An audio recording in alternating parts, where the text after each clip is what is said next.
काल आपण बॅक्टेरिया बद्दल बघितलं होतं. कोणत्या किंगडम मध्ये येते बॅक्टेरिया? 5 किंगडम मधून कोणत्या किंगडम मध्ये येतो? मोनेरा. किंगडम मोनेरा मध्ये बॅक्टेरिया येतात. All type of bacteria. मग आपण काल बघितलं की बॅक्टेरियाचे type according to their shape, त्यांच्या आकारानुसार त्यांचे टाइप कोणते आहेत? पहिला काय होता? कोकस.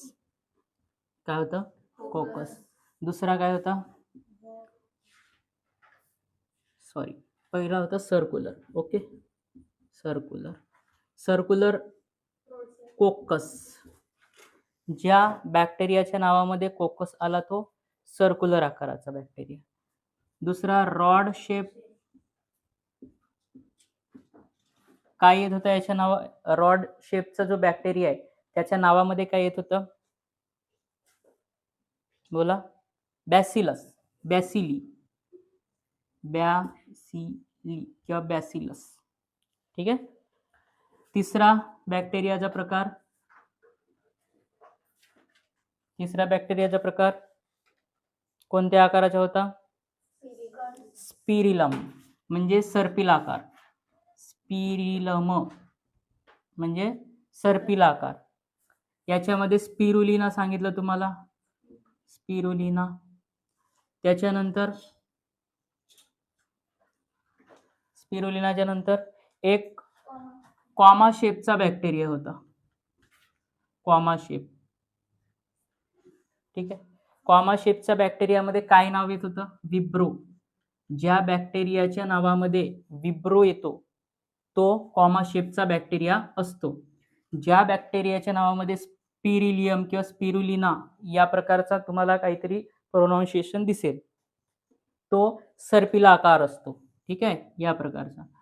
त्याच्यानंतर रॉड शेपचा बॅसिलस ज्या बॅक्टेरियाच्या नावामध्ये येतो तो रॉड शेपचा बॅक्टेरिया असतो, जसं लॅक्टोबॅसिली. त्यानंतर कोकस ज्या बॅक्टेरियाच्या नावामध्ये येतो तो सर्क्युलर गोलाकार बॅक्टेरिया असतो. ठीक आहे. मग याच्यामध्ये आपण एक्झाम्पल काल घेतलं नव्हतं, आज एक्झाम्पल लिहून घ्यायचे. याचा एक एक्झाम्पल आहे स्ट्रेप्टोकोकस. स्ट्रेप्टोकोकस. ओके. याचा एक्झाम्पल या लॅक्टोबॅसिलस. लॅक्टोबॅसिलस. याच्यामध्ये स्पिरुलिना लिहून दिलेला आहे. याच्यामध्ये विब्रो कॉलेरी. विब्रो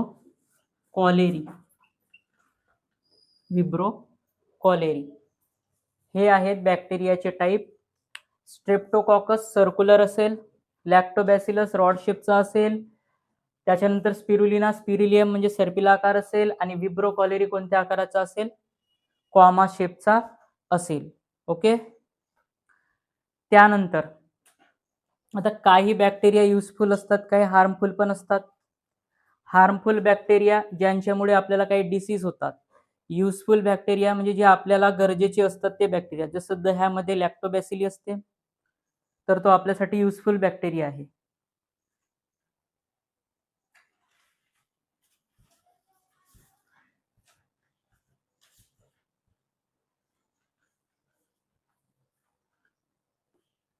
स्पिरुलिना लिहून दिलाय ना.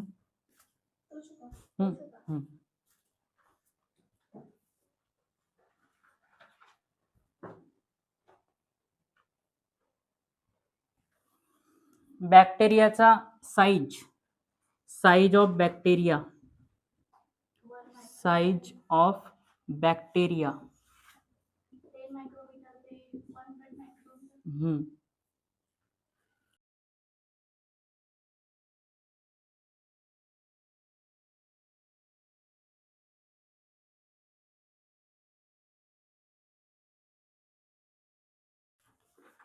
आणखी काही गोष्टी बघू बॅक्टेरिया बद्दल. किंगडम मोनेरामध्ये जेवढे काही बॅक्टेरिया येतात ते सगळे युनिसेल्युलर असतील, सगळे प्रोकॅरियोटिक असतील, काही बॅक्टेरिया ऑटोट्रॉफिक असतील, काही बॅक्टेरिया हे हेटेरोट्रॉफिक असतील. ठीक आहे. त्याच्यामध्ये जो लॅक्टोबॅसिली बॅक्टेरिया आहे, लॅक्टोबॅसिलस किंवा बॅसिली, याचा यूज काय आहे? तर दुधापासून दही बनवण्यासाठी.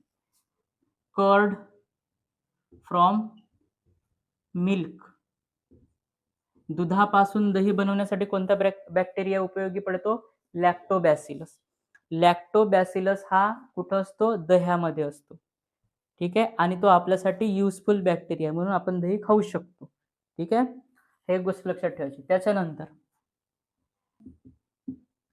In favourable condition, in favourable condition bacteria,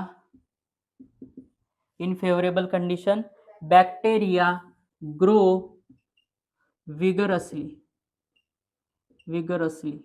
ठीक आहे, and double their number in 20 minutes. 20 मिनिटामध्ये त्यांची संख्या डबल होते, दुप्पट होते. म्हणजे समजा आता 10 बॅक्टेरिया असतील तर मग 20 मिनिटामध्ये त्याच्या डबल होतील, 20 बॅक्टेरिया होतील. आता समजा 20 बॅक्टेरिया असतील तर ते 40 होतील, म्हणजे दुप्पट होत जाते संख्या त्यांची. ठीक आहे, in favourable condition bacteria grow vigorously and double their number in 20 minute. किती मिनिटामध्ये त्यांची संख्या दुप्पट होते? तर 20 मिनिटामध्ये त्यांची संख्या दुप्पट होते. लॅक्टोबॅसिलस ह्या बॅक्टेरियाचा उपयोग दुधापासून दही बनवण्यासाठी केला जातो. म्हणजे ते ग्रो होतात बॅक्टेरिया तिथं. ठीक आहे, तर हा युजफुल बॅक्टेरिया लॅक्टोबॅसिली. हा झाला पहिला किंगडम. ठीक आहे, अच्छा, याच्यामध्ये ब्लू ग्रीन अल्गी पण येतात. सेकंड किंगडम आहे kingdom protista. Kingdom protista, kingdom protista. काल आपण 5 किंगडमची कंपॅरेटिव्ह स्टडी केली आहे.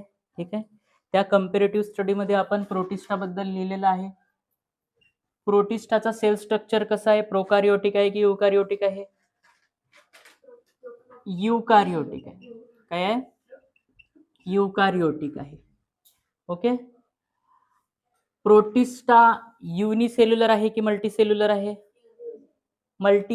युनिसेल्युलर आहे. काय आहे?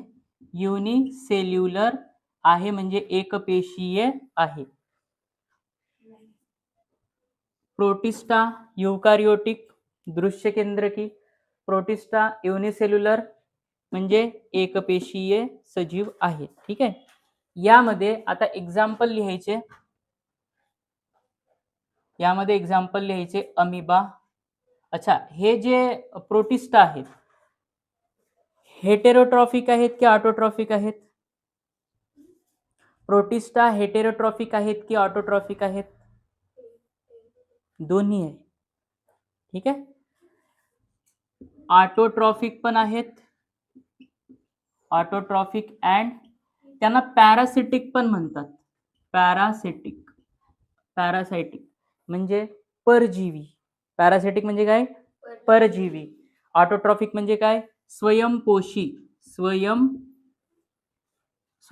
पॅरासिटिक म्हणजे परपोषी होईल. ठीक आहे, स्वयंपोषी आणि हा परपोषी म्हणजे पॅरासिटिक. हेट्रोट्रॉफ पण म्हणतो आपण. तर काही प्रोटिस्टा हे ऑटोट्रॉफिक आहेत आणि काही पॅरासिटिक आहेत. मग याच्यामध्ये आपण एक्झाम्पल घेऊ. यांना आणखी काय म्हणतो आपण? प्रोड्युसर म्हणतो की कंझ्युमर म्हणतो? प्रोड्युसर म्हणतो की कंझ्युमर म्हणतो? म्हणजे मेथड काय आहे त्यांची? काय आहेत ते? कंझ्युमर. बट प्रायमरी कंझ्युमर आहेत ते. कसे आहेत? प्रायमरी कंझ्युमर, कारण ते दुसऱ्यावर डिपेंड आहेत. ओके, आता एक्झाम्पल याचे. एक्झाम्पल मध्ये अमिबा, पॅरामेशियम, युग्लेना किंवा युग्लिना, प्लाझ्मोडियम वायवॅक्स, प्लाझ्मोडियम वायवॅक्स इत्यादी उदाहरणे याच्यामध्ये येतात. ठीक आहे, एंटामिबा हिस्टोलिटिका,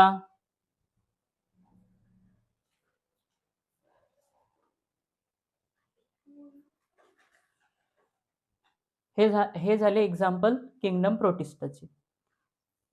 आता याच्यामध्ये हे जे अमिबा, पॅरामेशियम, युग्लिना, प्लाझ्मोडियम, वायवॅक्स वगैरे आहेत, यांचा मोड ऑफ न्यूट्रिशन आणि मोड ऑफ ट्रान्सपोर्टेशन म्हणजे लोकोमोशन, ते लोकोमोशन कसे करतात, हालचाल कशा पद्धतीने करतात, एका जागेवरून दुसऱ्या जागेवर त्यांना स्थलांतरित व्हायचं असेल तर ते कशाच्या माध्यमातून स्थलांतरित होणार. बघा इकडे लक्ष द्या. अमिबा,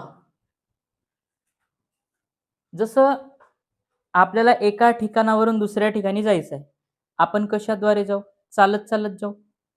चालत जाऊ ना आपण, पायाने. आपल्याला पाय आहेत, 2 पायाने आपण चालत जाऊ शकतो, बरोबर.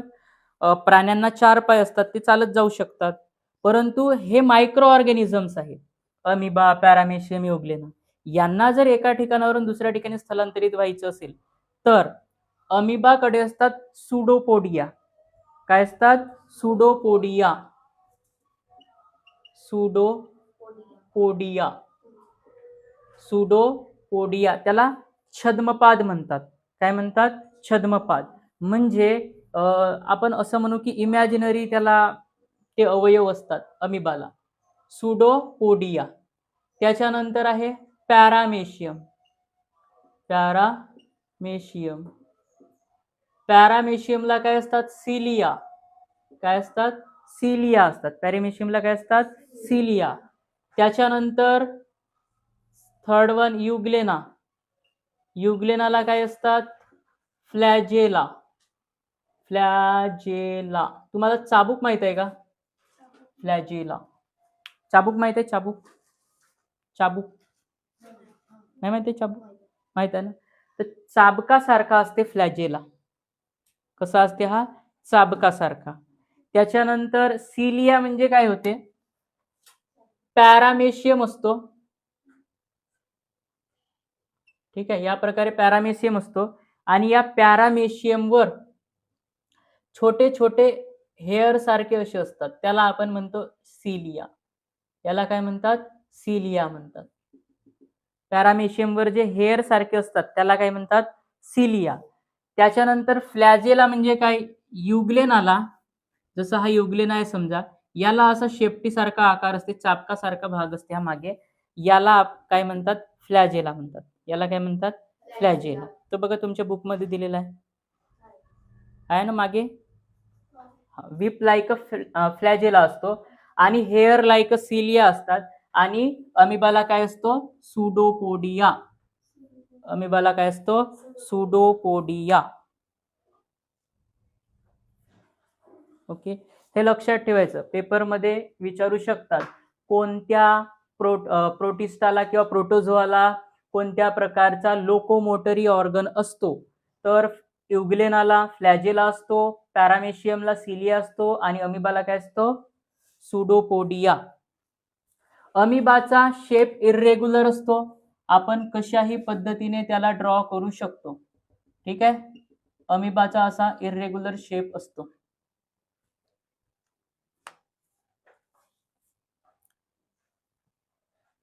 बघा किंगडम प्रोटिस्टामध्ये काय बघितलं आपण? किंगडम प्रोटिस्टा हा युकारियोटिक टाईपची सेल असते. याच्यामध्ये युनिसेल्युलर असतो म्हणजे एकपेशीय असतो. ऑटोट्रॉफिक पण असतात काही आणि काही पॅरासिटिक म्हणजे परपोषी असतात. Primary consumer. आता बघा ऑटोट्रॉफ मध्ये काय येईल? हा जो युग्लिना आहे, युग्लिना हा ऑटोट्रॉफ पण आहे, ऑटोट्रॉफ आणि पॅरासिटिक पण आहे. म्हणजे जेव्हा याला सूर्यप्रकाश मिळतो, आता ऑटोट्रॉफ म्हणजे काय? स्वयंपोषी, जे स्वतःचे अन्न स्वतः तयार करतात. आता हा जो युग्लिना आहे, जेव्हा याला सूर्यप्रकाश मिळत असतो तेव्हा हा ऑटोट्रॉफ असतो, स्वतःचे अन्न स्वतः तयार करतो. आणि जेव्हा याला सूर्यप्रकाश मिळत नाही तेव्हा तो पॅरासिटिक असतो, तो दुसऱ्यावर डिपेंड असतो. समजलं? लक्षात राहील.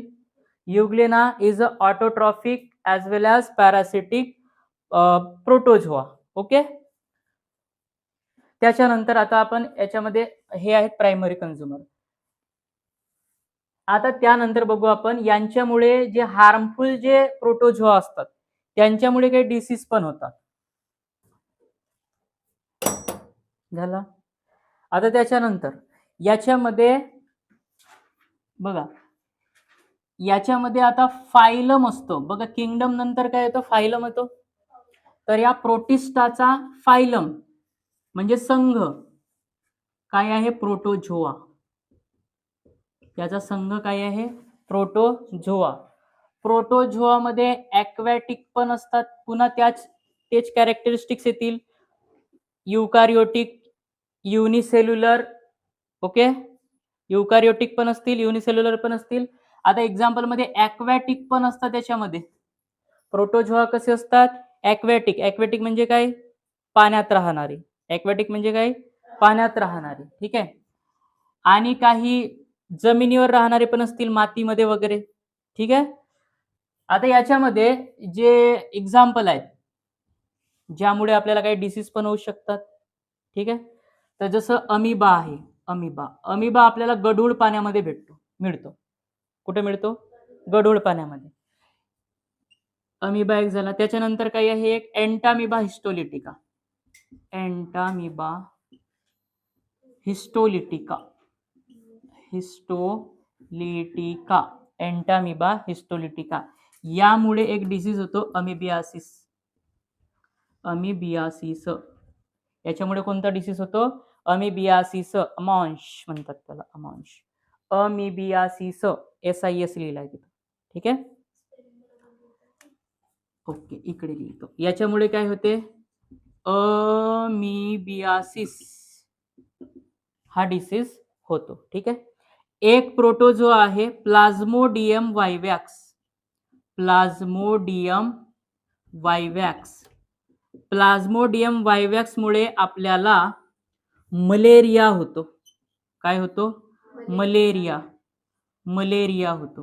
प्लाझ्मोडियम वायवॅक्स मुळे काय होतो, मलेरिया होतो. आता मलेरिया आला याच्यामध्ये प्लाझ्मोडियम मुळे होणारा. तर मलेरिया हा स्प्रीड कशामार्फत होतो, कशामार्फत पसरतो मलेरिया, तर फिमेल ॲनोफिलस. फिमेल ॲनोफिलस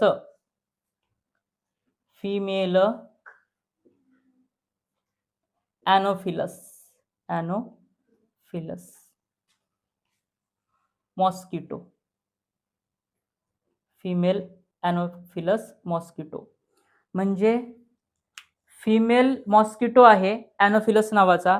त्याच्या मार्फत समजा हा मॉस्किटो एखाद्या मलेरिया झालेल्या व्यक्तीला जर त्याने तो चावला असेल, त्याला डंक केला असेल त्याला, ठीक आहे. तर त्याच्या मार्फत तो दुसऱ्या व्यक्तीला पण त्यानेच डंक केला असेल तर दुसऱ्या व्यक्तीला पण मलेरिया होऊ शकतो. तर हा मलेरियाला स्प्रीड करण्याचं काम करते कोण, फिमेल ॲनोफिलस. आणि जेवढे काही डिसीजेस स्प्रीड होतात मॉस्किटो मार्फत ते सगळे फिमेल मार्फतच काय होतात, स्प्रीड होतात. जे मेल मॉस्किटो असतात आणि जे आपल्याला चावतात ते कोणते असतात, फिमेल मॉस्किटो. कोणते, फिमेल मॉस्किटो. तर मलेरिया हा डिसीज प्लाझ्मोडियम वायवॅक्स या प्रोटोझोआमुळे होतो आणि तो स्प्रीड कशामार्फत होतो, ॲनोफिलस मार्फत. कशामार्फत स्प्रीड होतो तो, ॲनोफिलस मार्फत स्प्रीड होतो, ठीक आहे. एवढं याच्यामध्ये लक्षात ठेवा, लिहून घ्या ते.